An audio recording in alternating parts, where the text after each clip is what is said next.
কে ছিল সেদিন? এ ছিল মনে হয়, তাহলে রিন্টু ছিলি?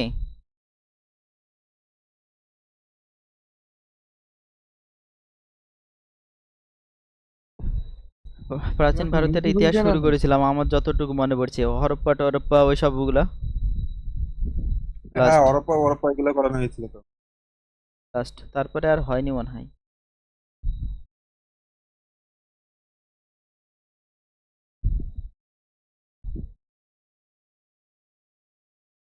সে চলো। আমার লাশ আছে যে হরপ্পা হরপ্পা কত সালে ইয়ে হয়েছিল, কোন নদীর তীরে, এইসব হ্যাঁ ও, কি তারপরে আর আবিষ্কার হয়নি করেছিল। মনে হয়, অত দেরি হয়েছিল।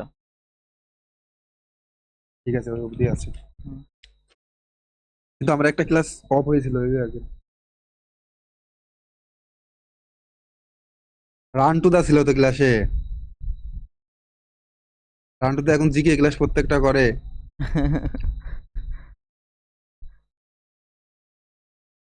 রান্টু দা বলে বাড়ি যাওনি এখনো পড়ে। না না, চলে এসছি বাড়িতেই তো। ওর মা ফোন করে বলছে যে বাবু বাড়িতে আসেনি, তাই বলছে। ওই পিকুর সাথে কথা বলছিলাম রাস্তায়। দেখো আবার কোথাও চলে যাচ্ছে কি। না না, কোথাও যাইনি, ওই রাস্তার মধ্যে একটা বন্ধুর সাথে দেখা হয়েছিল। কোথায় যাবে বললে তো ওরকম তাণ্ডব লেগে যাবে, থাক। চলো শুরু করি।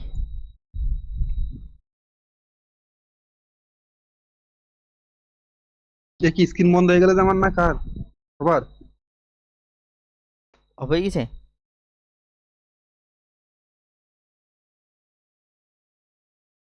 না না, স্ক্রিন অফ হয়নি তো। ঠিক আছে, এসছে। চলো।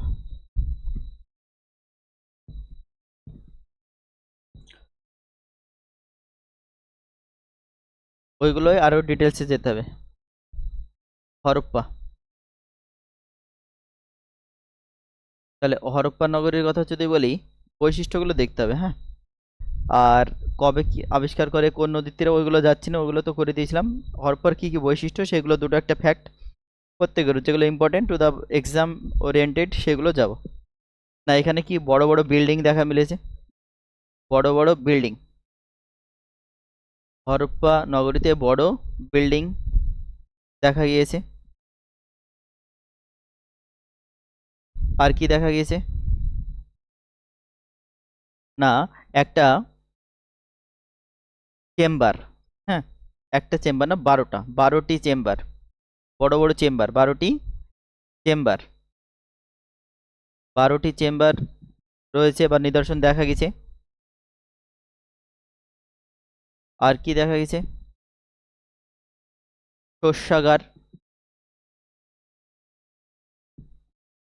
শস্যাগার,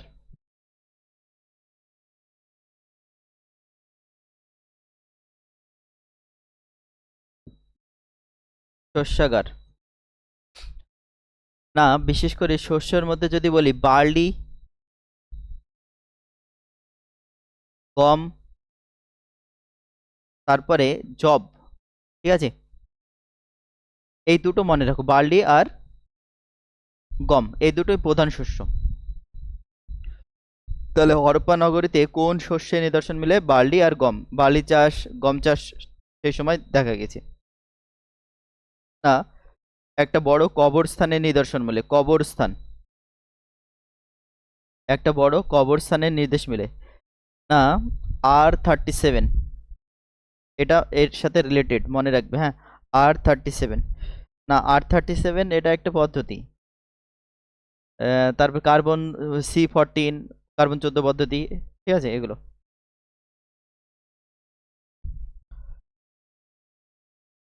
আর এখানেই এই কবরস্থানেই কি না, মানুষের খুলি,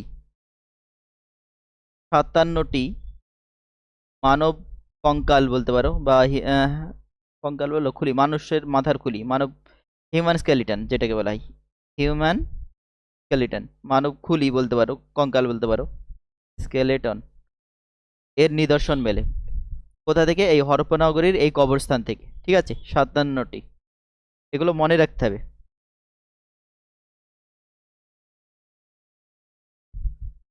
আর শস্যাগার যদি বলে, ছটি শস্যাগার ছিল, 6টি শস্যাগারের নিদর্শন মেলে। প্রধান শস্যের মধ্যে ছিল বার্লি আর গম, এটা মনে রাখো। 12টি চেম্বার, চেম্বার বলতে ওই স্নানাগার, ব্যাস এগুলো মনে রাখো হরপ্পা সম্পর্কে। নেক্সট মহেঞ্জোদারো। মহেঞ্জোদারো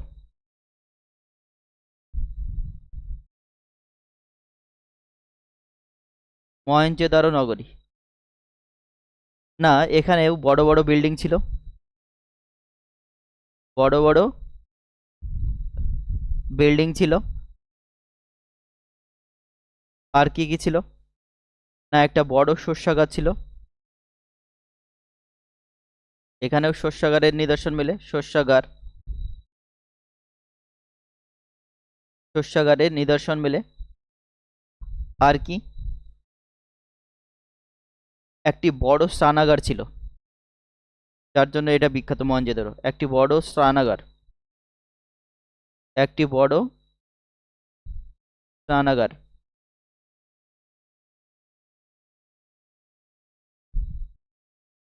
একটি বড় স্নানাগার। আর কি? একটি শিবের মূর্তি, শিবের মূর্তির নিদর্শন মেলে। শিবের মূর্তি, কি লিখছি বানান, শিবের মূর্তির নিদর্শন মেলে এই মহেঞ্জোদারো থেকেই। পশুপতি বলতে পারো, পশুপতি মূর্তি, পশুপতি, পশুপতির মূর্তি, ঠিক আছে। আর ব্রোঞ্জের তৈরি একটা কি ড্যান্সিং গার্ল, নৃত্যরত অবস্থায় একটা মূর্তি পাওয়া গেছে, যেটা ব্রোঞ্জের তৈরি, খুবই বারবার আসে। ব্রোঞ্জের তৈরি নৃত্যরত মূর্তি, একটা নারী সে নাচছে এমন অবস্থায় একটা মূর্তি পাওয়া গেছে, যেটা ব্রোঞ্জের তৈরি, ব্রোঞ্জের তৈরি নৃত্যরত মূর্তি। কোথায় পাওয়া যায়? সব মহেঞ্জোদারোতে। আর যদি বলি সিন্ধু সভ্যতার বা সিন্ধু নগরীর দুটি ক্যাপিটাল বা প্রধান যে কেন্দ্র, সেটা হচ্ছে হরপ্পা ও মহেঞ্জোদারো। সিন্ধু সভ্যতার, সিন্ধু সভ্যতার দুটি প্রশাসনিক কেন্দ্র, দুটি প্রশাসনিক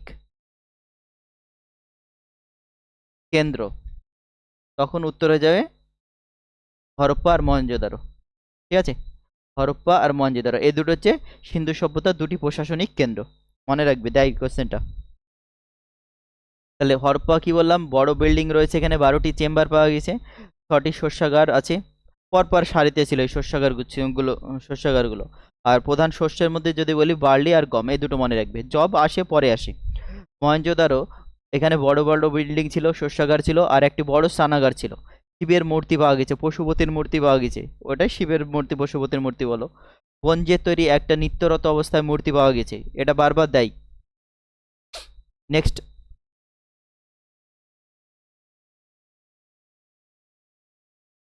হরপ্পা হলো, মহেঞ্জোদারো হলো। চানহুদারো, চানহুদারো এটাও একটা নগরী, সিন্ধু সভ্যতার বা সিন্ধু নগরীর, ঠিক আছে। এখানে কোনো দুর্গ ছিল না, এখানে কোনো দুর্গ ছিল না, দুর্গ ছিল না, fort, no fort, no fort, কোনো দুর্গ ছিল না। আর যদি বলি এর বৈশিষ্ট্য, না এখানে যে বাড়িগুলো ছিল কাঁচা ইট দিয়ে তৈরি, কাঁচা ইটের তৈরি বাড়ি ছিল, কাঁচা ইটের তৈরি বাড়ি, কাঁচা ইটের তৈরি, পোড়ানো হতো না ইটগুলো, কাঁচা ইটের তৈরি বাড়ি এখানে দেখা গিয়েছে।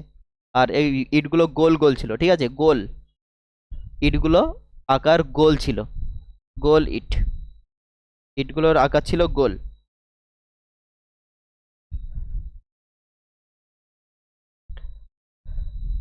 এখানেই বিড়াল, তারপরে কুকুর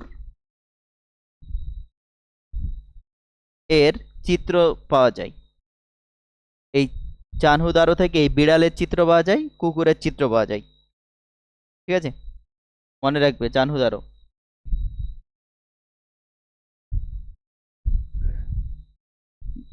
কুকুর, বিশেষ করে কুকুরের পায়ের ছাপ, পায়ের ছাপের নিদর্শন মেলে এখান থেকে।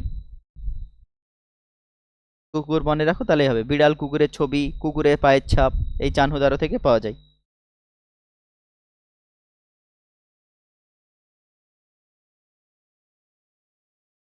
চলো নেক্সট, কালীবঙ্গাও, বঙ্গান বলতে পারো, কালীবঙ্গান। কালী বঙ্গান,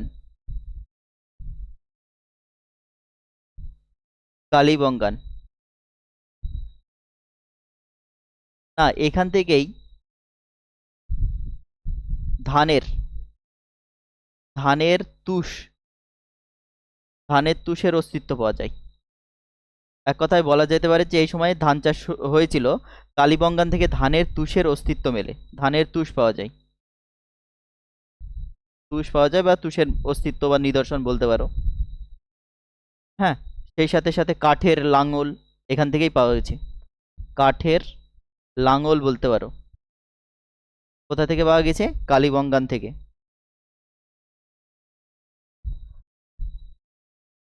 কালো মাটির চুড়ি, মেয়েদের হাতের যে চুড়ি, কালো কালো পোড়ানো, হ্যাঁ মাটির পোড়ানো চুড়ি, কালো মাটির চুড়ি পাওয়া গেছে।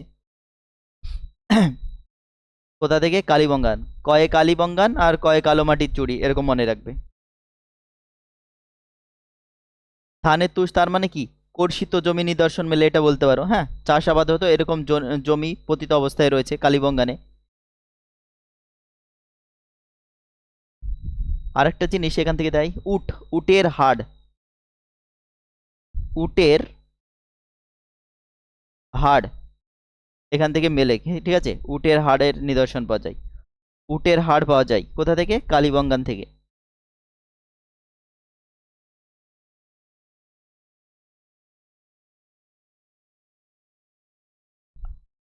এই কটাই মনে রাখো কালীবঙ্গান থেকে। নেক্সট, আছে তো সব, কথা বলছে না, খোঁজ খবর নাই। রিন্টু পালিয়ে গেছে, না আছে। রিন্টু, অসীম, সুপ্রিয়, সন্তু, চলো যার দরকার।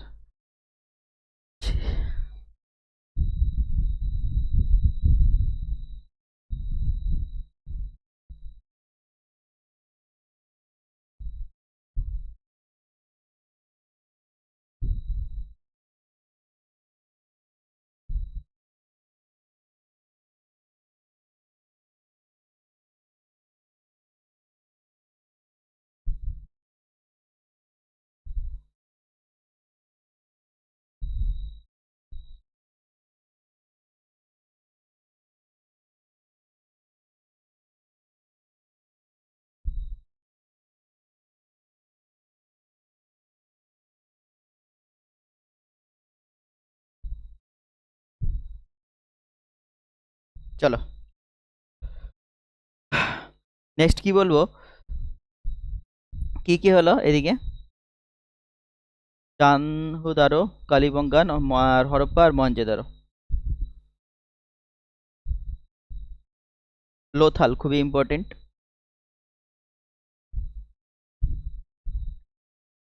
লোথাল, লোথালও কি সিন্ধু নগরের তীরে অবস্থিত একটা বিখ্যাত শহর। আর এখানে কিন্তু প্রাচীন বন্দর ছিল, সব থেকে পুরাতন যে বন্দর, পৃথিবীর প্রাচীন বন্দর এই লোথালে অবস্থিত ছিল। প্রাচীন বন্দর কোনটি? লোথাল।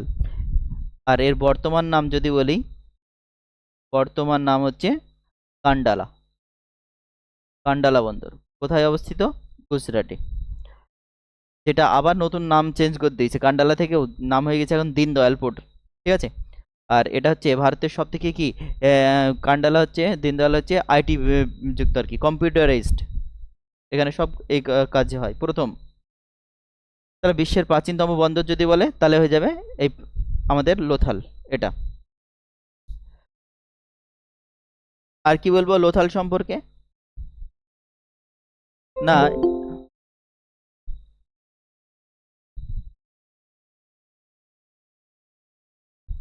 লোথাল হচ্ছে প্রাচীন বন্দর, পৃথিবীর প্রাচীনতম বন্দর।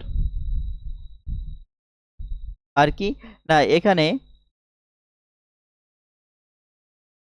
জাহাজের ছবি যুক্ত শিলা, জাহাজের ছবি রয়েছে এরকম শিলা পাওয়া গেছে, জাহাজের ছবি রয়েছে এরকম শিলা পাওয়া গেছে। কোথা থেকে?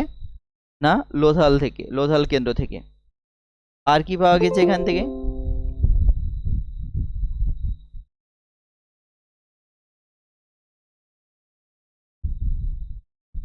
আর কি পাওয়া গেছে এখান থেকে? না, বিভিন্ন কোণ পরিমাপ করার যন্ত্র। ঠিক আছে, কোণ পরিমাপের যন্ত্র, যেহেতু বন্দর ছিল এর সাথে রিলেট করে মনে রাখবে, কোণ পরিমাপের যন্ত্র। আমরা যেরকম কম্পাস ব্যবহার করি, ঠিক আছে, সেরকমই যন্ত্র সেই সময় ওই সমুদ্রের মাঝখানে যখন বাণিজ্যে যেত ওটা ধরতো ও নর্থ সাউথ এগুলো ডিরেকশনগুলো নির্দেশ করতো। তাহলে কোণ পরিমাপের যন্ত্রের খোঁজ মিলেছে কোথা থেকে? না, এই লোথাল কেন্দ্র থেকে।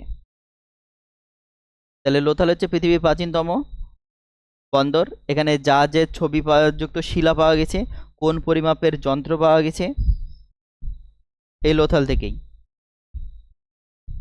তো এইখান থেকে তো মনে হয় চালের প্রথম চালের নিদর্শন পাওয়া যায় লোথালে। হ্যাঁ, চাল, চাল বা তুষ বলতে পারো, চাল, ধান বা ধানের তুষ এখানেও পাওয়া যায়। কালীবঙ্গানে পাওয়া যায়, এখানে পাওয়া যায়। হ্যাঁ, লোথাল থেকেই ধানের অস্তিত্ব মেলে, এখান থেকে চাল বা ধানের অস্তিত্ব লোথাল থেকে, এটা হবে।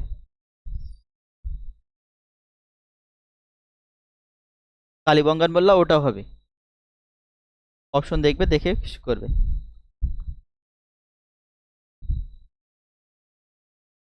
বিভিন্ন মাটির তৈরি পাত্র এই সময় এই লোথাল কেন্দ্র থেকে পাওয়া গিয়েছে। ঘোড়ার হাড় পাওয়া গেছে এখান থেকে, ঘোড়ার হাড়। ঠিক আছে, তারপরে মমি, ওই যে মানুষ মারা যাওয়ার পরে কফিন বন্দি করে দিত, মমি, মমির নিদর্শন, মমির অস্তিত্ব খুঁজে পাওয়া গেছে এখান থেকে, প্রমাণ মেলে, মমির প্রমাণ মেলে।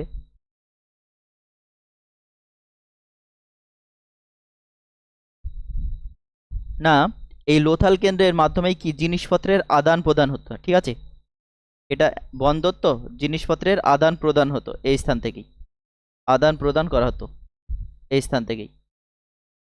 এখানে যেটাকে ব্যাটার সিস্টেম বলা হয়, কি বলা হয়? Barter system, BATER, barter system.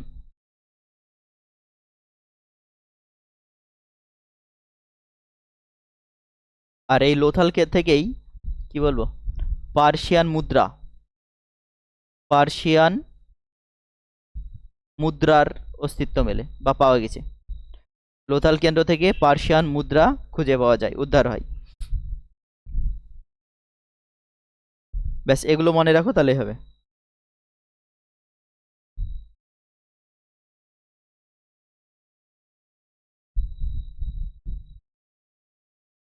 রাখিগোন্ডা ওটা তো বলেইছি, রাখি, রাখিগড়, রাখিগড় বা রাখিগোন্ডা। এটা হচ্ছে সিন্ধু চলছে দাদা? সভ্যতার কোন চ্যাপ্টার চলছে? প্রাচীন ভারতের ইতিহাস। ঠিক আছে। সিন্ধু সভ্যতার সব থেকে বড় কেন্দ্র এটা, সিন্ধু সভ্যতার সব থেকে বড় কেন্দ্র, এরিয়াটা বড় ছিল। ঠিক আছে, লার্জেস্ট সাইট বলতে পারো, সিন্ধু সভ্যতার সব থেকে বড় কেন্দ্র এটা, রাখিগড়। যেটা কোথাও অবস্থিত বলেছিলাম? হরিয়ানা। রাখিগড় কোথায় অবস্থিত? হরিয়ানা। এখানে টেরাকোটার বিভিন্ন কাজের নিদর্শন মেলে। কিসের? টেরাকোটা। বিষ্ণুপুরে আছে পশ্চিমবঙ্গের, হ্যাঁ দেয় ওটাও। পশ্চিমবঙ্গের বিষ্ণুপুর টেরাকোটা কাজের জন্য বিখ্যাত, মাটির বিভিন্ন। এখানেই চাকার নিদর্শন মেলে, চাকা। এখানেই বিভিন্ন খেলনার অস্তিত্ব মেলে, খেলনা, টয়েস। এগুলো মনে রাখো তাহলে হবে।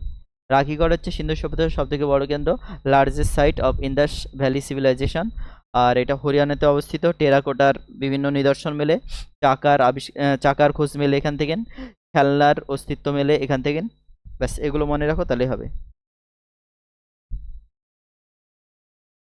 ব্যাস।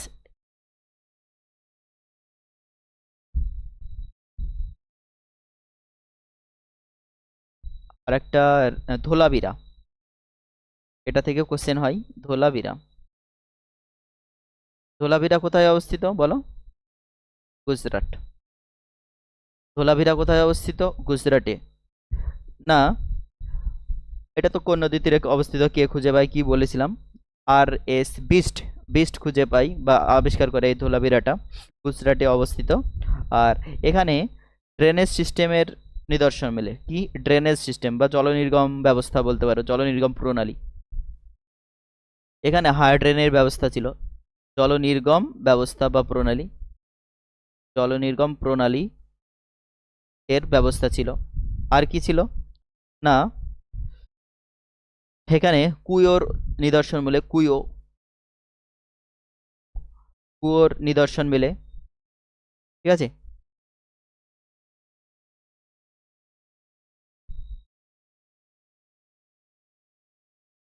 ভোলা মানে কি সাদা, আর ভিরা মানেই কুয়ো।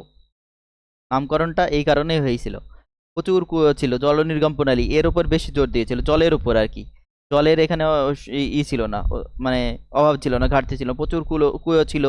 এই জল নির্গম প্রণালীটা খুব ভালো ছিল, ড্রেনেজ সিস্টেমটা। ধোলাভিরা এখান থেকে মনে রাখবে। ভিরা ভিরা ভিরা কথার অর্থ হচ্ছে কুয়ো, আর ধোলা কথার অর্থ হচ্ছে সাদা। ঠিক আছে। ধোলাভিরা, ধোলা মিন্স হোয়াইট, ভিরা মিন্স ওয়েল বা কুয়ো। আর এই ধোলাভিরা যে সাইটটা, এটা ইউনেস্কো ইউনেস্কো সাইটের মর্যাদা পায় বা তকমা পায়। কত সালে? ভুলে গেলাম যে, 2023 সম্ভবত। দেখে নিও একটু, হ্যাঁ। ইউনেস্কো সাইট 2023, 23 হবে। দেখে নিও একটু, কারেকশন করে নিও এটা। ইউনেস্কো এর হেডকোয়ার্টার কোথায় দিয়ে দেয়? ইউনেস্কোর হেডকোয়ার্টার হচ্ছে প্যারিস, ফ্রান্সের প্যারিস। এই প্যারিসে 2024 প্যারিস অলিম্পিক হয়ে গেল না। তাহলে ইউনেস্কো সাইটের মর্যাদা পেয়েছে কোন সিন্ধু নগরী? ধোলাভিরা। কত সালে এটা একটু দেখে নিও, আমি মানে আনসার্টেন, ঠিকঠাক মনে পড়ছে না।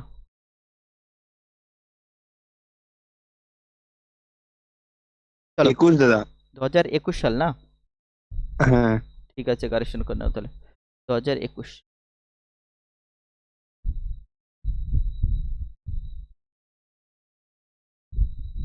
2021। তাহলে এত উন্নত ছিল, এত কিছু ছিল, তা সত্ত্বেও কি হয়? এই সিন্ধু সভ্যতার বা এই হ্যাঁ সিন্ধু সভ্যতা বা ইন্দাস ভ্যালি সিন্ধু সভ্যতা, এর কি হয়? পতন ঘটে, তাই না? সিন্ধু সভ্যতা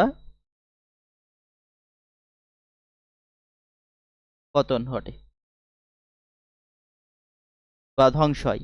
ডিস্ট্রাকশন অফ ইন্দাস ভ্যালি, সিন্ধু উপত্যকার কি হয়? ইন্দাস ভ্যালি যে সিভিলাইজেশন, এটা ধ্বংস হয়, নষ্ট হয়। কেন? এর মূল কারণ হিসেবে যদি বলা যায়, কেউ কেউ বলে না ম্যালেরিয়ার প্রকোপ দেখা গেছে। ঠিক আছে, ম্যালেরিয়া রোগের আক্রান্ত হয়ে প্রচুর মানুষ মারা যায়, যার একটা কারণ সিন্ধু সভ্যতা। কেউ কেউ বলে না বন্যা হয়, এই বন্যায় পুরো অঞ্চল এরিয়া যে সমস্ত কেন্দ্র ছিল সব প্লাবিত হয়ে যায়, প্রচুর মানুষ মারা যায়, যার ফলে সিন্ধু সভ্যতার পতন ঘটেছিল। আবার কেউ কেউ বলে না এই অঞ্চলেই জলবায়ুর একটা বিরাট পরিবর্তন ঘটে, জলবায়ুর একটা পরিবর্তন ঘটে।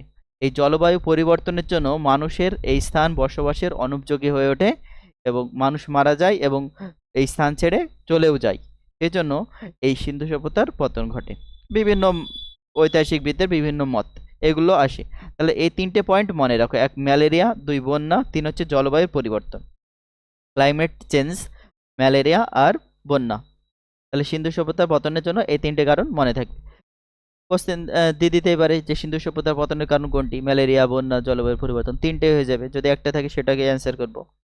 ঠিক আছে, এই তিনটাই অপশন থাকবে যদি দেয়, বা দুটো দিল আরো অন্য আদার্স দিয়ে দিল, দি মাল্টি ই টাইপের কোশ্চেন করে দিল যে 1 আর 2 সত্য বা 2 3 সত্য, এই টাইপের কোশ্চেন করে দিল। এই তিনটে পয়েন্ট মনে রাখো যে সিন্ধু সভ্যতা, ম্যালেরিয়া, বন্যা, জলবায়ুর পরিবর্তন, এই তিনটের উপর বেস করে হয়েছিল। ব্যাস এটুকু মনে রাখলেই হবে। নেক্সট চলে যাচ্ছি আমরা বৈদিক যুগ।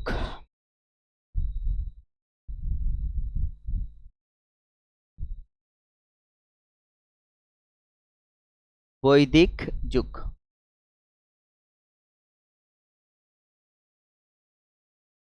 ঠিক আছে।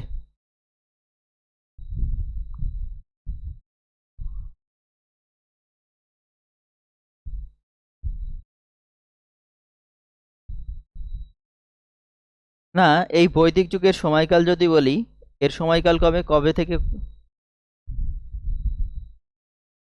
বৈদিক যুগের সময়কাল 1500 খ্রিস্টপূর্বাব্দ থেকে 600 খ্রিস্টপূর্বাব্দ পর্যন্ত, বিফোর ক্রাইস্ট, বিসি। না, বৈদিক যুগের সময়কাল 1500 খ্রিস্টপূর্বাব্দ থেকে 600 খ্রিস্টপূর্বাব্দ পর্যন্ত, এই সময়কালকেই বৈদিক যুগ বলা হয়। ঠিক আছে। না, এই বৈদিক যুগকে আমরা দুটি ভাগে ভাগ করব। একটা হচ্ছে ঋগ বৈদিক যুগ, ঋগ বৈদিক যুগ,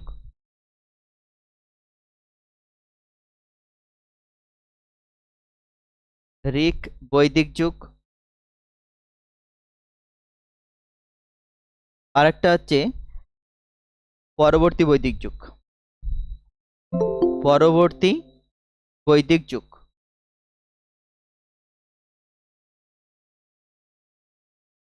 পরবর্তী বৈদিক যুগ। না, ঋগ বৈদিক যুগ এর সময়কালটা যদি বলি 1500 থেকে 1000 খ্রিস্টপূর্বাব্দ, 1500 থেকে 1000 খ্রিস্টপূর্বাব্দ, এই সময়টা হচ্ছে ঋগ বৈদিক যুগের সময়কাল। আর 1000 খ্রিস্টপূর্বাব্দ থেকে 600 খ্রিস্টপূর্বাব্দ পর্যন্ত এই সময়টাকে বলা হয় পরবর্তী বৈদিক যুগ। না, এই ঋগ বৈদিক যুগের মধ্যেই চলে আসে ঋগ্বেদ, যেটা সব থেকে পুরানো যে বেদ, ঋগ্বেদ, ঋগ্বেদের যে সময়কাল। ঠিক আছে। আর পোস্ট যে বা পোস্ট বৈদিক বৈদিক পিরিয়ড বা পরবর্তী যে বৈদিক যুগ, এর মধ্যে চলে আসে সামবেদ, যজুর্বেদ, অথর্ববেদ। এটা ঋগ্বেদ। আর এখানে চলে আসে কি সামবেদ, যজুর্বেদ এবং অথর্ববেদ, এই কটা, এই তিনটে। তাহলে ঋগ্বেদ হচ্ছে ঋগ বৈদিক যুগ, ঋগ্বেদ এটা সব থেকে প্রাচীন বেদ। আর ঋগ্বেদের পরবর্তী যে বেদটা আছে সামবেদ, যজুর্বেদ, অথর্ববেদ। তাহলে যদি বলে বেদ কয় প্রকার বা কি, বেদ কয়টি, তখন উত্তর হয়ে যাবে বেদ হচ্ছে 4টি। কি কি বেদ? ঋগ্বেদ, সামবেদ, যজুর্বেদ, অথর্ববেদ, বারবার আসে। আর বেদের অপর নাম কি, তখন হয়ে যাবে শ্রুতি, কারণ সেই সময় পেন আবিষ্কার করা হয়নি, খাতাও আবিষ্কার করা হয়নি। গুরু পাঠদান করতেন, শিষ্যরা গুরুর কথা মনে রেখে মানে শুনে শুনে মনে রাখতেন, সেই জন্য বেদের অপর নাম করা হয়েছিল শ্রুতি, কারণ এটাকে শুনে শুনে মনে রাখতে হতো। পরবর্তীতে পাতা আসলো, কালি আসলো, ওই পাতায় লিখতে শুরু করলো, তাল পাতা বলো, এইদিকে কলা পাতা বলো, যাই বলো, বিশেষ করে তাল পাতায় লেখা হতো। তাহলে এই যে বেদ শুনে শুনে মনে রাখা হতো বলে এর অপর নাম হচ্ছে শ্রুতি। বেদ কয়টি? 4টি, ঋগ্বেদ, সামবেদ, যজুর্বেদ, অথর্ববেদ। সব থেকে পুরাতন যে বেদ সেটা হচ্ছে ঋগ্বেদ, এটা হচ্ছে প্রাচীন বেদ, প্রাচীন প্রাচীন বেদ বা সব থেকে পুরানো, ওল্ডেস্ট বেদা যদি বলে, বা সব থেকে পুরাতন বেদ কোনটি? ঋগ্বেদ। সেই জন্য তো এটা ঋগ বৈদিক যুগ, 1500 থেকে 1000 খ্রিস্টপূর্বাব্দ, বৃহৎ বিস্তার ছিল। পরবর্তী বৈদিক যুগের মধ্যে এই তিনটে চলে আসে, সামবেদ, যজুর্বেদ, অথর্ববেদ। হ্যাঁ, আরেকটা যদি ইংলিশ টার্ম যায়, ইংলিশের টার্ম হচ্ছে বৈদিক, VEDIC। এই বৈদিক থেকেই কি আসছে? বেদ আসছে, বেদ বা ভেদা, VEDA সংস্কৃতে বলা হয়, যার অর্থ হচ্ছে নলেজ, KNOWLEDG, নলেজ বা জ্ঞান। বেদ কথার অর্থ যদি বলে কি, তখন উত্তর হয়ে যাবে জ্ঞান। বেদ কথার অর্থ কি? জ্ঞান।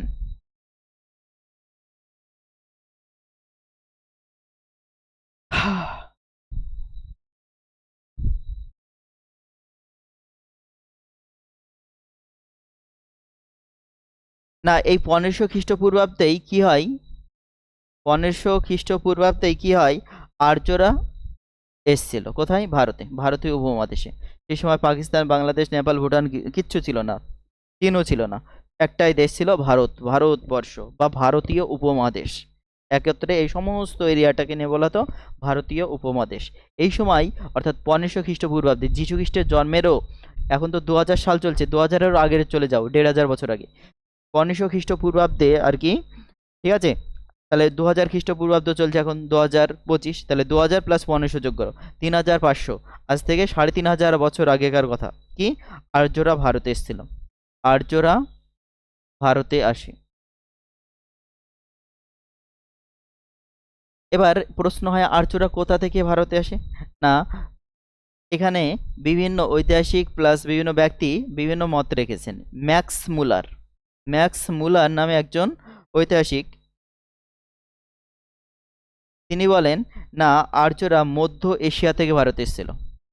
মধ্য এশিয়া, সেই সময় ইউরোপ ছিল না, ওই যে রাশিয়া, সেটা ইউরোপের মধ্যে চলে যায়, কিছু পার্টটা এখনও নিচে এশিয়ার পার্ট হিসাবে ধরে, ওটাকে ইউরেশিয়া নামকরণ করেছিল, তারপরে এখন ইউরোপের পার্ট হয়ে গেছে আর কি, ঠিক আছে। তাহলে ওটা এশিয়াই ছিল অ্যাকচুয়ালি। মাঝের যে পার্টটা, চীনের উত্তরের পার্টটা প্লাস রাশিয়ার যে নিচের পার্টটা, দক্ষিণের পার্টটা, ওটাকে বলা হতো মিড এশিয়া বা মধ্য এশিয়া। ওই পার্ট থেকে এসেছিল কে, আর্যরা।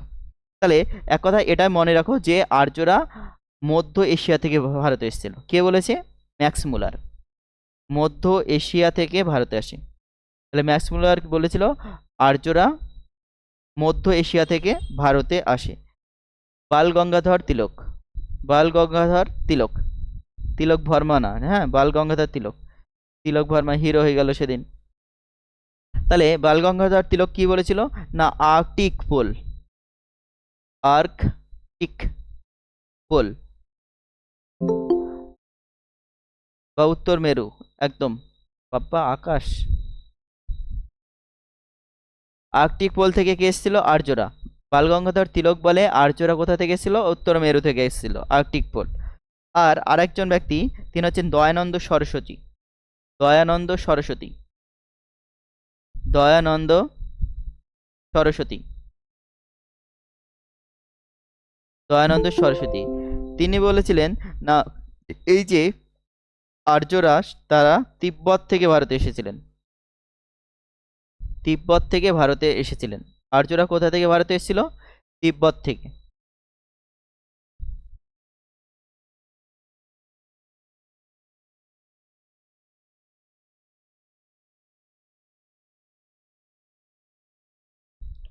ব্যাস এই তিনটে পার্টে মনে রাখো।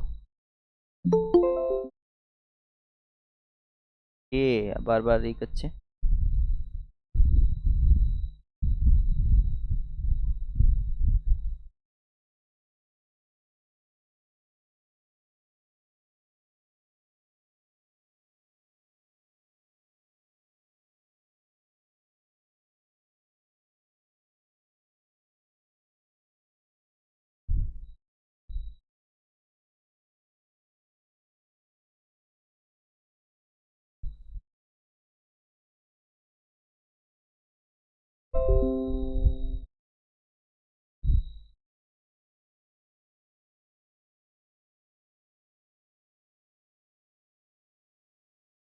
চলো, তাহলে এই কটা মনে রাখো, তাহলেই হবে।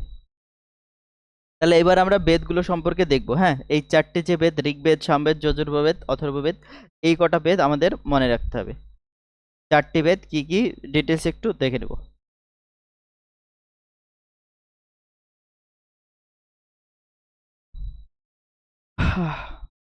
তার আগে একটা পার্ট,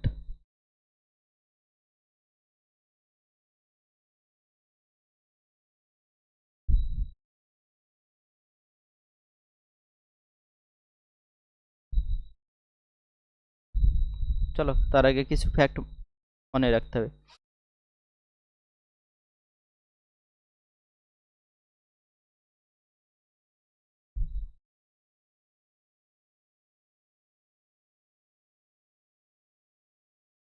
যদি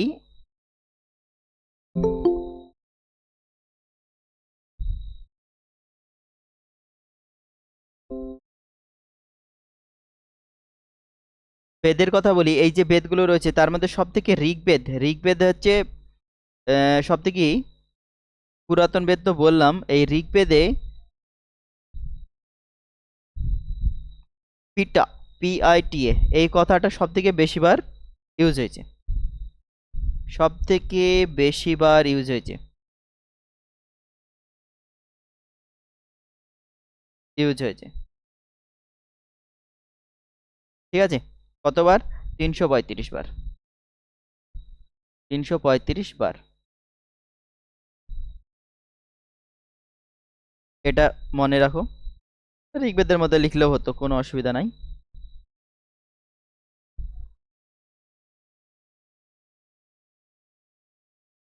আর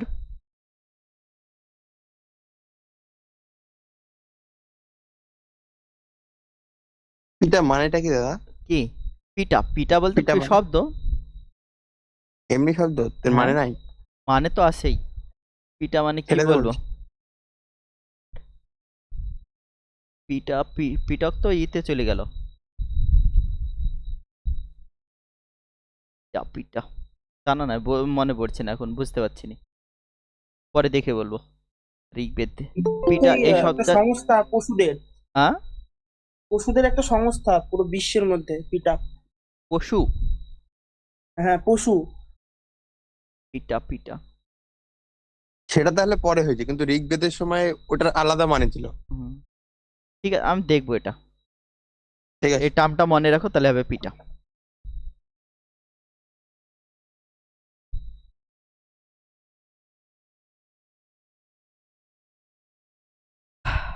আর কি? না, ঋগ্বেদ তো বললামই পুরাতন সব থেকে, ওটা বলেছি। আর ঋগ্বেদ এখানে ভাগ রয়েছে, 10টা ভাগ রয়েছে। ঋগ্বেদের কথাই বলছি, হ্যাঁ, 10টি ভাগ রয়েছে, 10টি ভাগ রয়েছে। এই ভাগগুলো কে করে? ব্যাস, বেদব্যাস বা ব্যাসদেব।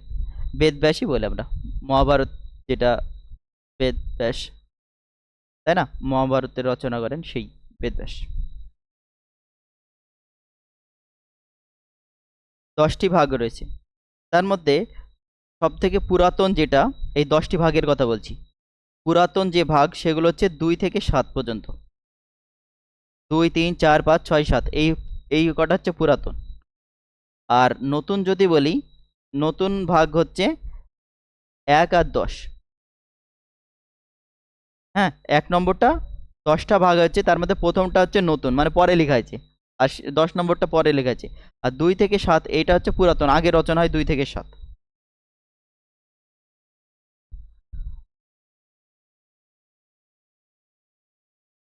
আর এই ঋগ্বেদে 10,462টি মন্ত্র রয়েছে, 10,462টি মন্ত্র রয়েছে। ঋগ্বেদে মন্ত্র সংখ্যা যদি বলে 10,462টি।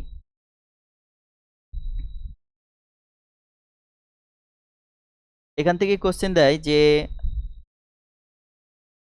গায়ত্রী মন্ত্র কোন ভাগে রয়েছে? তৃতীয় ভাগে। হ্যাঁ, 2 থেকে 7 এটা পুরাতন ভাগ, এর মধ্যেই রয়েছে তৃতীয় যে ভাগটা, সেটা গায়ত্রী মন্ত্র। গায়ত্রী মন্ত্র ঋগ্বেদের কোন ভাগে রয়েছে? তৃতীয় ভাগ, তৃতীয় ভাগ। ঋগ্বেদের তৃতীয় ভাগে রয়েছে গায়ত্রী মন্ত্র। এই গায়ত্রী মন্ত্র কে রচনা করে?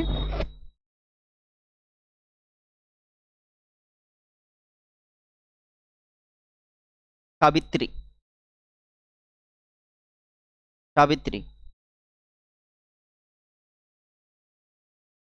যে ব্যক্তি এই ঋগ্বেদের যে স্তোত্র পাঠ করতো আর কি, তার না, তাকে বলা হতো হোত্রী। কি বলা হতো? হোত্রী। ঋগ্বেদের মন্ত্র যে পাঠ করতো,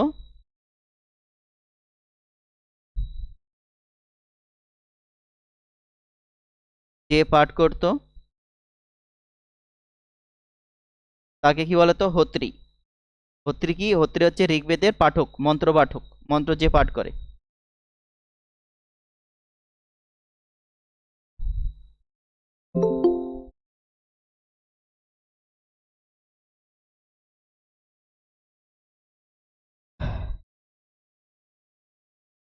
ঋগ্বেদে সরস্বতী নদীর বর্ণনা করা হয়, হ্যাঁ।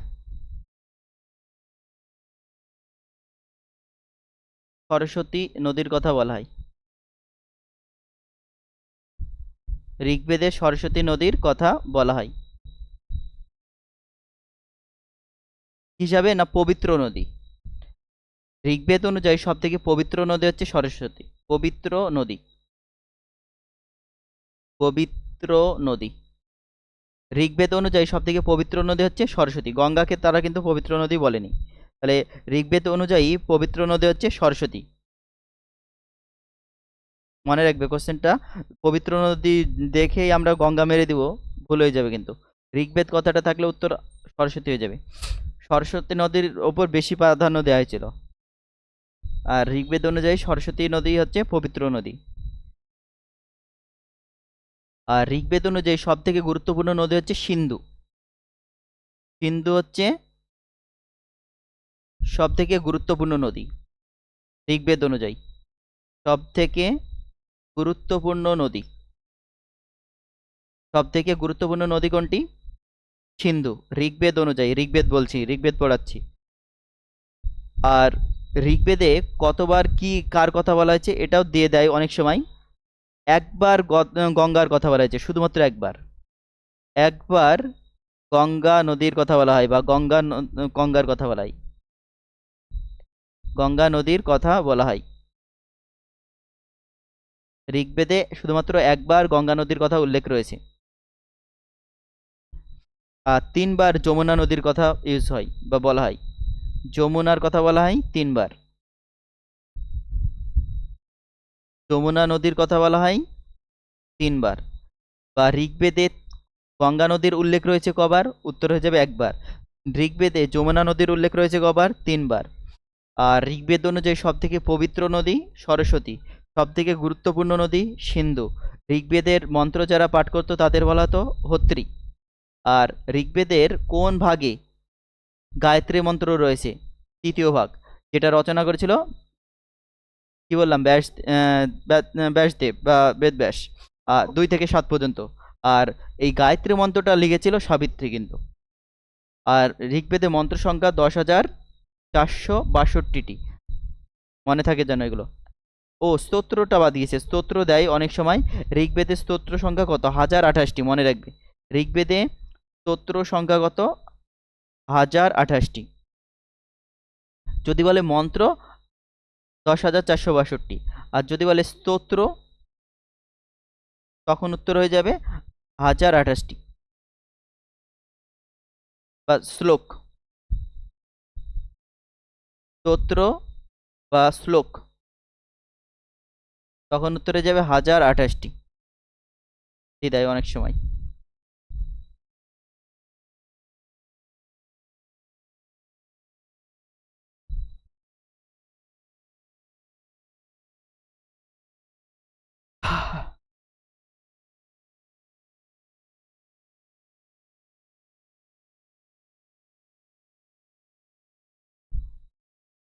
নেক্সট চলো সামবেদ।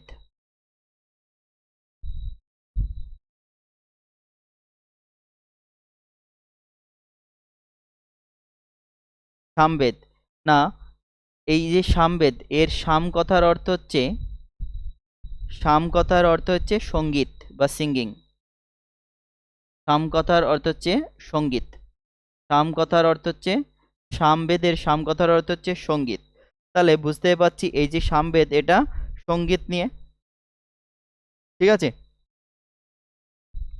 না? এই সামবেদকেই বলা হয়, কি বলা হয়? ভারতীয় সঙ্গীতের কি বলবো, আদিকর্তা। সামবেদ হচ্ছে, সামবেদ থেকেই কি হয়? ভারতীয় সঙ্গীতের সৃষ্টি, ভারতীয় সঙ্গীতের সৃষ্টি।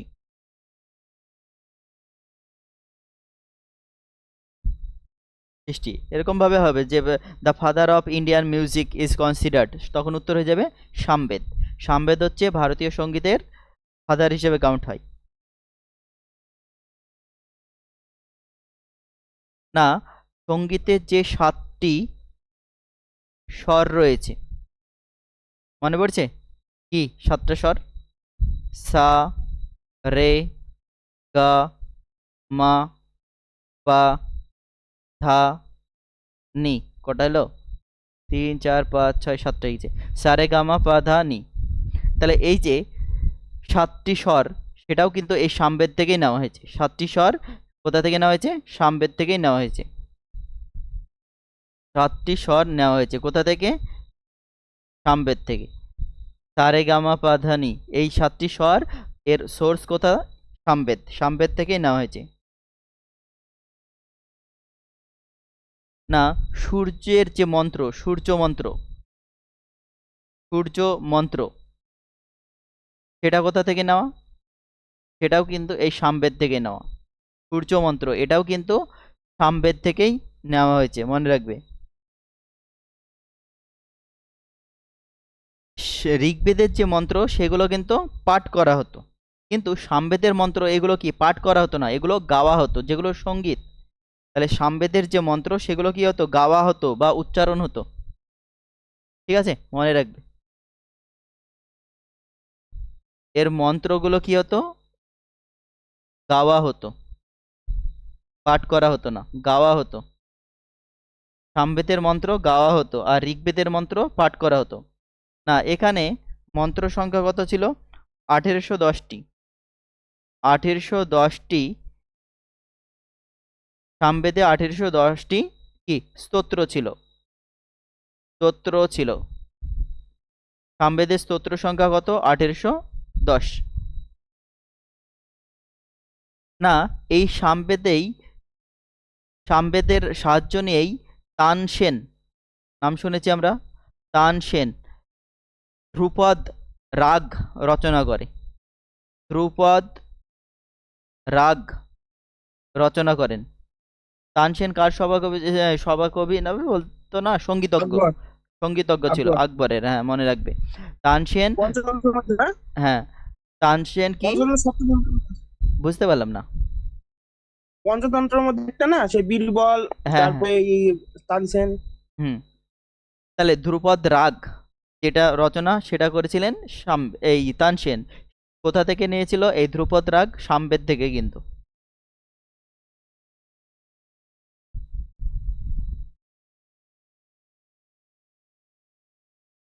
আর কি বললো সামবেদ থেকে?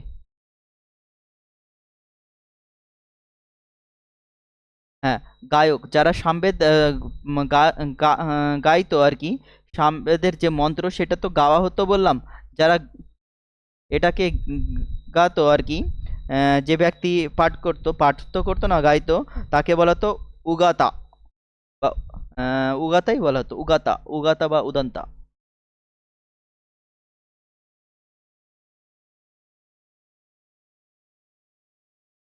কি বলবো? উদ্গাতা। যারা সামবেদের মন্ত্র গাইতো তাদেরকে কি বলতো? উদ্গাতা। নোট করে নিবে এটা। আর ঋগ্বেদের মন্ত্র তো বললামই, হোত্রী।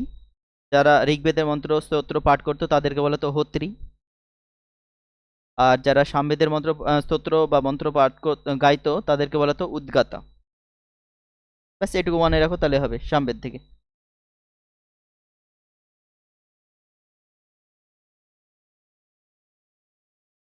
নেক্সট চলো যজুর্বেদ।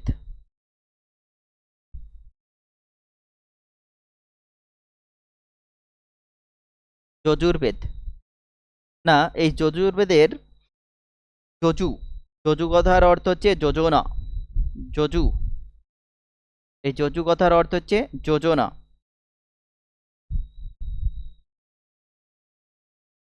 যজুর্বেদের যজু কথার অর্থ হচ্ছে যোজনা। ঠিক আছে। না, এখানে স্তোত্র সংখ্যা ছিল 1549টি। 1549টি কি ছিল? স্তোত্র ছিল। 1028টি ঋগ্বেদে বারবার দেয়, ওটা একটু মনে রাখো তাহলে হবে, এগুলো অতটা না রাখলেও হবে, তাও পড়ে রাখো। তাহলে এই যে স্তোত্র যারা পাঠ করতো, এটা পাঠ করা হতো, তাদেরকে বলা হতো উদ্ভার্যু। কি বলা হতো? উদ্ভার্যু। উদ্ভার্যু। পাঠকদের বলা হতো উদ্ভার্যু। যজুর্বেদ যারা পাঠ করতো তাদেরকে কি বলা হতো? উদ্ভার্যু। কটা স্তোত্র ছিল? 549টি।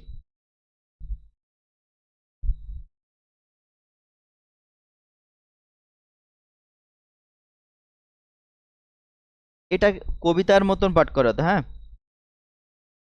ও গল্প কবিতা যেরকম পাঠ করা হয় সেরকম। এতে স্তবক থাকতো, স্তবক, ঠিক আছে, স্তবক থাকতো। যেহেতু কবিতার মতো পাঠ করা হতো সেজন্য প্রোজ মানে গল্প, পোয়েট্রি মানে কবিতা। তাহলে স্তবক বা প্যারা এগুলো তো কবিতাতে থাকে, তাহলে গল্প ও কবিতার মতো কি করা হতো? পাঠ করা হতো।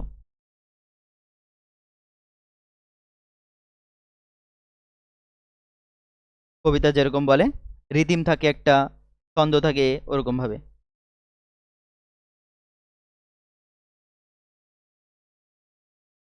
আর পাঠকদের কি বলা হয় বললাম? উদ্ভার্য, মনে থাকবে।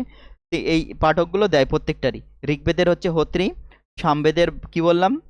উদ্গাত্র, আর এটা হচ্ছে উদ্ভার্য।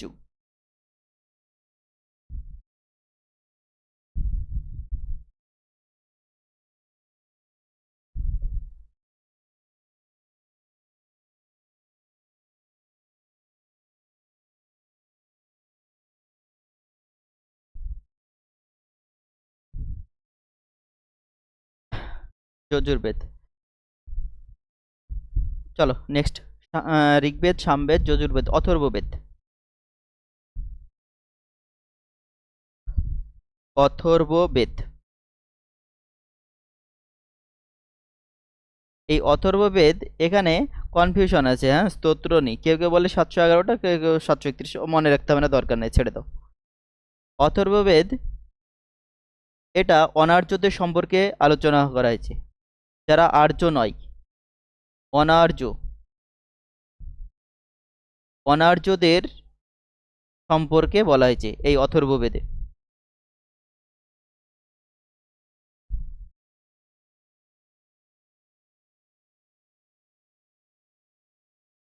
অথর্ববেদে কি অনার্যদের সম্পর্কে বলা হয়েছে।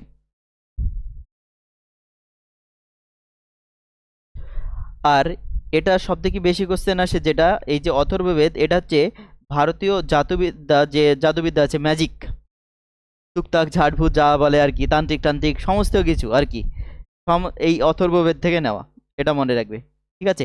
জাদুবিদ্যা, মায়াবিদ্যা, এগুলো এখান থেকে নেওয়া হয়েছে। কোথা থেকে? অথর্ববেদ থেকে। তাহলে জাদুবিদ্যা, মায়াবিদ্যা, ম্যাজিক, এগুলো কোথা থেকে? অথর্ববেদ থেকে নেওয়া হয়েছে। কালা জাদু বলে না, কালা জাদু, ব্ল্যাক ম্যাজিক, কালা জাদু, কালা জাদু, লিখে রাখো টার্মগুলো, এখান থেকে নেওয়া। তারপরে আয়ুর্বেদিক যে ইগুলো, সেটাও এখান থেকে নেওয়া, ইম্পর্টেন্ট। আয়ুর্বেদ, যে আয়ুর্বেদিক চিকিৎসাগুলো, জ্যোতিষশাস্ত্র, হ্যাঁ, জ্যোতিষশাস্ত্র, জ্যোতিষশাস্ত্র কি এখান থেকে না? হ্যাঁ, এখান থেকেই। আয়ুর্বেদ, জ্যোতিষশাস্ত্র, আয়ুর্বেদিক যে চিকিৎসাগুলো হয়, আয়ুর্বেদিক চিকিৎসা, এখান থেকে সব।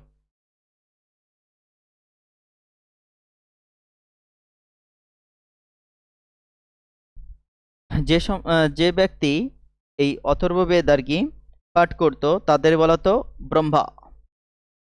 অথর্ববেদ পাঠকারীদের কি বলা হতো? যারা পাঠ করতো, ব্রহ্মা, ব্রহ্মা বলা হতো।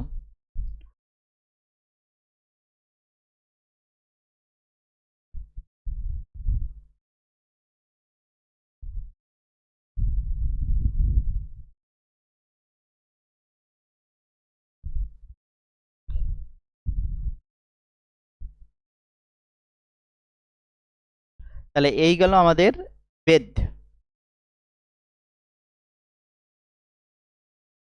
চারটে বেদ হয়ে গেল কমপ্লিট। তাহলে যে বৈদিক সাহিত্যের মধ্যে বেদ একটা পড়ে। বেদের পরে আমাদের যেটা আসে সেটা হচ্ছে ব্রাহ্মণ টেক্সট। ঠিক আছে, ব্রাহ্মণ যে গ্রন্থ সেগুলো, বিভিন্ন ব্রাহ্মণ গ্রন্থ রয়েছে।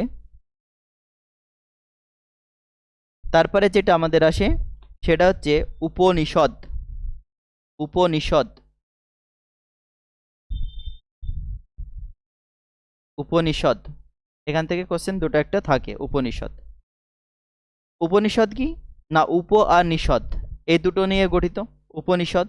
একটা হচ্ছে উপ আর একটা হচ্ছে নিষদ, এটা নিয়েই তো উপনিষদ গঠিত। উপ মানে হচ্ছে কাছে, ক্লোজ, আর নিষদ, নিষদ মানে হচ্ছে বসা, সিট। তাহলে কাছে এসে বসা, সেটা হচ্ছে উপনিষদ।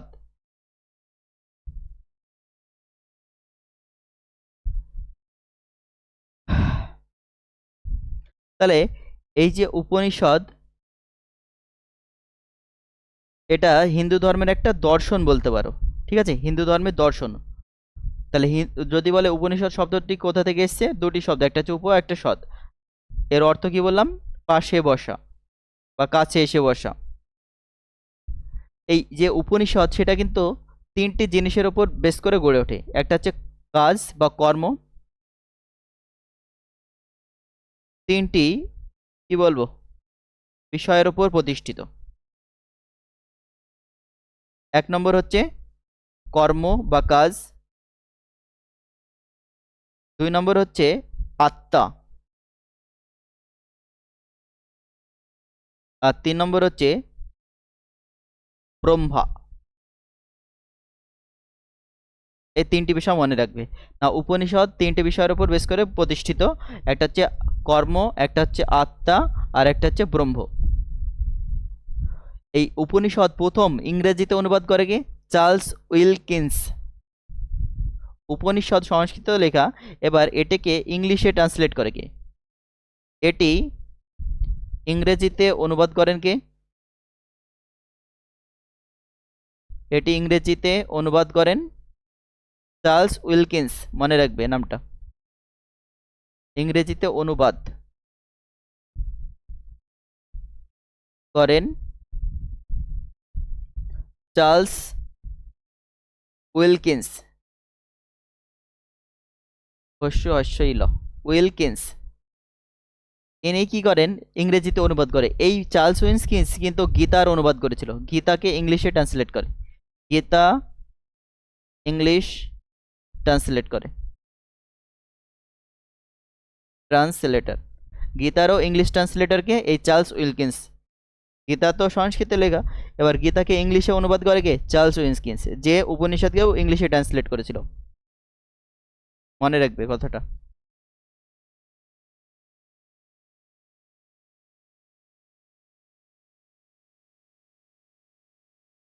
না, উপনিষদের যদি বলি মোট 108টি উপনিষদ রয়েছে। 108টি উপনিষদ রয়েছে। উপনিষদের সংখ্যা কয়টি, 108টি। তার মধ্যে 12টি প্রমাণিত, বাকিগুলো এখনো প্রমাণিত হয়নি। তাহলে উপনিষদের সংখ্যা 108টি। যদি বলে প্রমাণিত উপনিষদের সংখ্যা, তখন উত্তর আলাদা হয়ে যাবে, 12টি। 12টি কিন্তু প্রমাণিত। ঠিক আছে, এখান থেকেই দুটো একটা ফ্যাক্ট মনে রাখতে হবে। মান্ডুক্য উপনিষদ, ঠিক আছে, মান্ডুক্য উপনিষদ,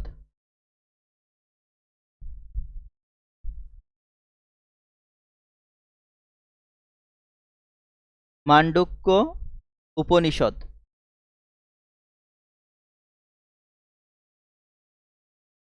এই মান্ডুক্য উপনিষদে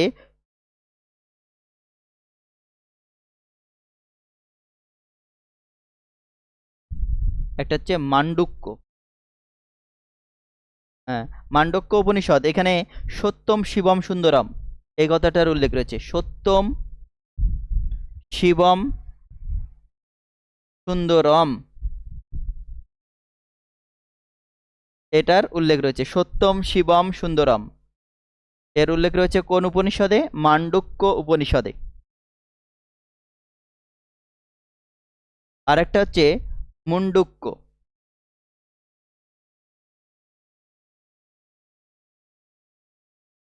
একটা মান্ডুক্য, মা, এম এ, মনে রাখবে এটা হচ্ছে এম এ এন, MANDU। আর এটা হচ্ছে মুন্ডাক্য, MUNDAKO, মুন্ডাক্য। মুন্ডাক্য উপনিষদ গুলি যায় না, সেজন্য ইংলিশ লিখে দিলাম। এখানেই সত্যমেব জয়তে কথাটার উল্লেখ রয়েছে, সত্যমেব জয়তে, সত্যের জয় হোক, সত্যমেব জয়তে। তাহলে সত্যমেব জয়তে এই কথাটার উল্লেখ রয়েছে কোন উপনিষদে? মুন্ডুক্য উপনিষদ। আর যদি বলে সত্যম শিবম সুন্দরম, কথাটির উল্লেখ রয়েছে কোথায়, কোন উপনিষদে? তখন উত্তরে যাবে মান্ডুক্য উপনিষদ। একটা হচ্ছে মান্ডুক্য, MANDUKO, সত্যম শিবম সুন্দরম। আর একটা হচ্ছে মুন্ডক্য, MUNDAKO, যেটা সত্যমেব জয়তে রয়েছে, ভুল হয় না যেন। আর আরেকটা উপনিষদ, এই 108টার মধ্যে এগুলো পড়ে, হ্যাঁ, মান্ডুক্য উপনিষদ, মুন্ডুক্য উপনিষদ। আরেকটা হচ্ছে কাঠো উপনিষদ, কাঠো উপনিষদ, কাঠো উপনিষদ।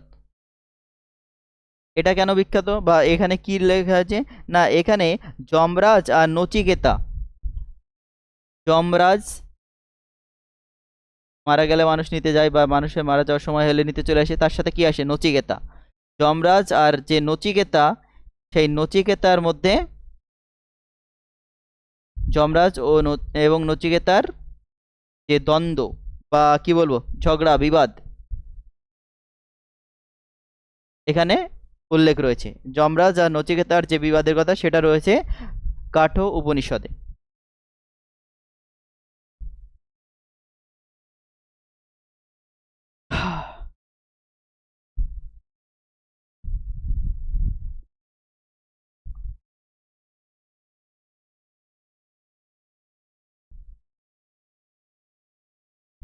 ব্যাস, এই তিনটে মনে রাখো, তাহলেই হবে, সব দরকার নাই।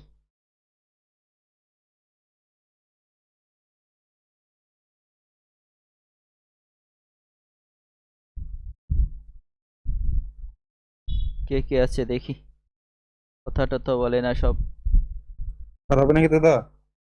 অসীম, রন্তু, রোহন পাল, সায়ন প্রামাণিক, সঞ্জু, আকাশ, দেবরাজ। এ পালিয়ে গেছে, সুপ্রিয় কখন পালিয়ে গেছে ও, ঠিক কাজ। অনেকক্ষণ। বলছি দাদা, বলছি আধুনিক ভারতটা তো তোমার পুরো শেষ হয়নি, তাহলে এই নোটগুলো কি তারপর থেকে লিখে নিবো, না ওইটুকু ফাঁকা রাখবো? আধুনিক ভারত তোমার শেষ হয়নি, আমাদের হয়ে গেছে। ও, 1947 অব্দি হয়ে গেছে? হ্যাঁ। তাহলে অসীম আমাকে দেয়নি, দেখিছো দাদা কি হিংসা ওর মনে। অসীম শেষ হয়নি, ভারত স্বাধীন করে দিলাম, স্বাধীন ভারতের প্রথম গভর্নর করে দিয়েছি চক্রবর্তী রাজা গোপালচারী।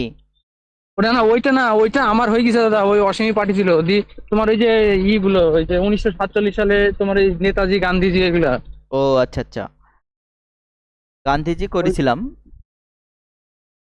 নেতাজি আলাদাভাবে করা হয়নি, গান্ধীজি করেছি, গান্ধীজির সবই গুলো তোমার ওই যে ভারত ভারত ছাড়ো আন্দোলন ফান্দোলন ওইগুলো। হ্যাঁ হ্যাঁ, ওইগুলো করা হয়েছে গান্ধীজির মধ্যে।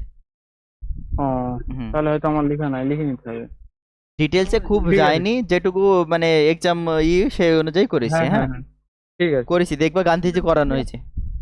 ঠিক আছে ঠিক আছে সব এক জায়গায় বসতে হবে, বসে কালেক্ট করে নিতে হবে।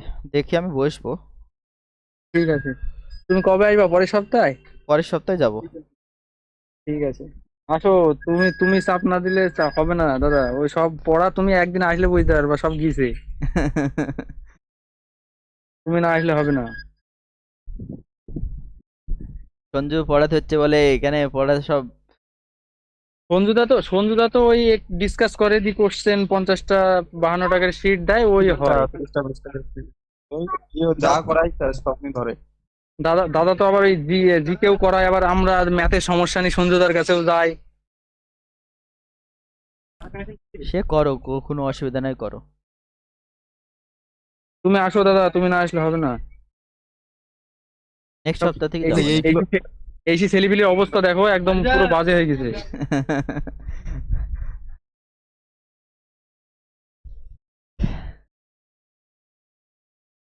বলছি দাদা, এটার পিডিএফ দিবা না? হ্যাঁ দিয়ে দেবো, পিডিএফ ভিডিও ঠিক সব আছে, ঠিক আছে। থাকবে আজকে। আর দুটো একটা ফ্যাক্ট এর সম্পর্কে বলি, দেখি কি বললাম। কাঠুন না না, আর নতুন টপিক ধরবো না, এটা শেষ করবো, নতুন টপিক ধরবো না। বেদের অপর নাম কি বলেছি? শ্রুতি বলেছি। করাও এই তুই পরে এসে এখন করাও, তুই আসার আগে হয়ে গেছে। আমি করছিলাম, আগের বেলা দেখছিলাম।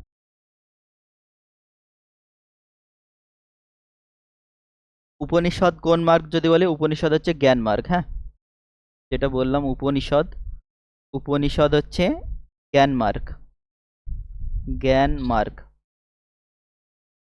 আর আরেকটা, হ্যাঁ আরণ্যক, আরণ্যকটা বলা হয় না, আরণ্যকটা এটা বলেছি, আরণ্যক। আরণ্যক হচ্ছে কর্ম মার্গ, মার্গ। এখানে কর্মের কথা বলা হয়েছে, কর্ম মার্গ, কর্মের পথ হচ্ছে আরণ্যক। উপনিষদ থেকে জ্ঞান পাওয়া যায়, নলেজ, প্রচুর কিছু জ্ঞান। কিন্তু আরণ্যক যেটা, আরণ্যক হচ্ছে কর্মমার্গ। যে বৈদিক লিটারেচার, সাহিত্য, বৈদিক সাহিত্য যদি বলি, বারবার বলছি, বৈদিক সাহিত্যের যে পাঠ সেটা চারটে। প্রথমে কি বললাম? এক নম্বর বললাম হচ্ছে বেদ, এক নম্বর বললাম বেদ। 2 নম্বর হচ্ছে ব্রাহ্মণ টেক্সট, ব্রাহ্মণ টেক্সট।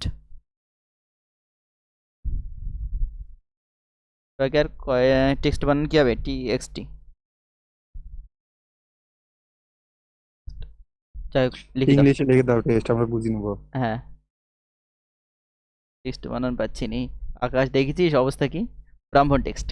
3 নম্বর কি বললাম? উপনিষদ, উপনিষদ।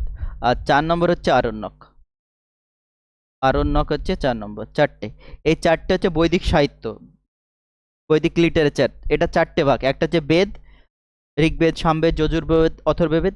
ব্রাহ্মণ টেক্সট, এই ব্রাহ্মণ টেক্সট হচ্ছে ব্রাহ্মণদের বিভিন্ন টেক্সট, তথ্য এখানে রচিত, অত গুরুত্বপূর্ণ না, সেজন্য বললাম না। উপনিষদ তো বললাম 108টা উপনিষদ রয়েছে, তার মধ্যে 12টা প্রমাণিত, 2-3টে বললাম সেখান থেকে কী কী নেওয়া হয়েছে, অত দরকার নাই। আর ব্যাস, হ্যাঁ এইটুকু মনে রাখলেই হবে। আর আরণ্যক, নেক্সট হচ্ছে আরণ্যক। আরণ্যক কি বললাম? কর্মমার্গ। আর উপনিষদ কি বললাম? জ্ঞান মার্গ, উপনিষদ থেকে জ্ঞান পাওয়া যায়। বেদ, এটা থেকেও কিন্তু জ্ঞান পাওয়া যায়, ঠিক আছে। আর আরণ্যক হচ্ছে এখান থেকে কর্মের উল্লেখ পাওয়া যায়, আরণ্যক হচ্ছে কর্মমার্গ। আরণ্যকের সংখ্যা যদি কটি বলে? 7টি। আরণ্যকের সংখ্যা কটি? 7টি। আর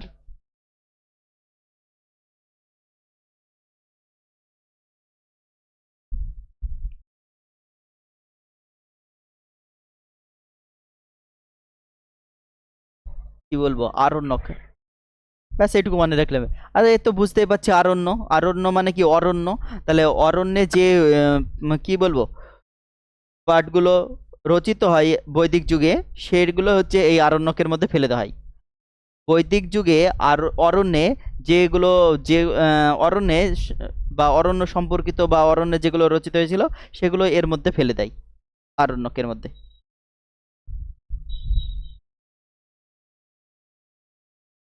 আরণ্যকের সংজ্ঞা যদি বলে, তাহলে কি বলবো? যে সমস্ত, কি বলবো, বৈদিক যুগে যে সমস্ত বিষয়গুলো আর কি, যে টেক্সটগুলো আর কি অরণ্যে লেখা হয়েছিল, সেগুলোই আরণ্যক, আরণ্যকের অংশ। এগুলো অরণ্যে লেখা হয়, সেই জন্য আরণ্যক নামকরণ করা হয়। যা, লেখা হচ্ছে না কেন?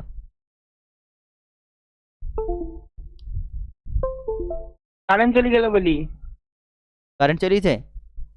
ও, আমাদের বাড়িতে কারেন্ট চলে গেছে। অরণ্যে লেখা হয়। তাহলে বৈদিক যুগে যে টেক্সটগুলি অরণ্যে লেখা হয়, তাদেরকে বলা হতো অরণ্যক, সেজন্য নামকরণ করা হয় আরণ্যক। এটা কর্মমার্গের কথা বলা হয়েছে, আর এখানে 7টি পার্ট রয়েছে আরণ্যকের, ব্যাস আর কিছু দরকার নাই, এগুলো মনে রাখলেই হবে। বল আকাশ, বল, গীতার ট্রান্সলেট কে করে English? Gita Charles William Kings. Charles Wilkins, William না। Charles Wilkins. Export PDF.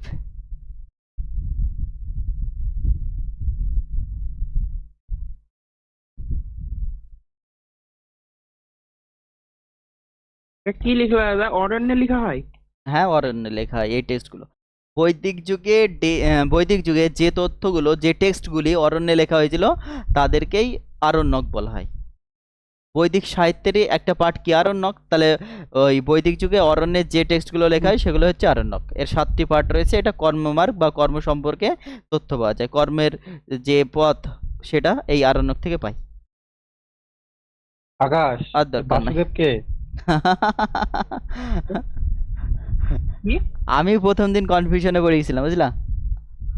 বাসুদেবকে আমার বাবার নাম এটা। আমার বাবার নামে জিমেল খোলা আমার সিদ্ধ হয়ে যায়। হচ্ছে প্রথম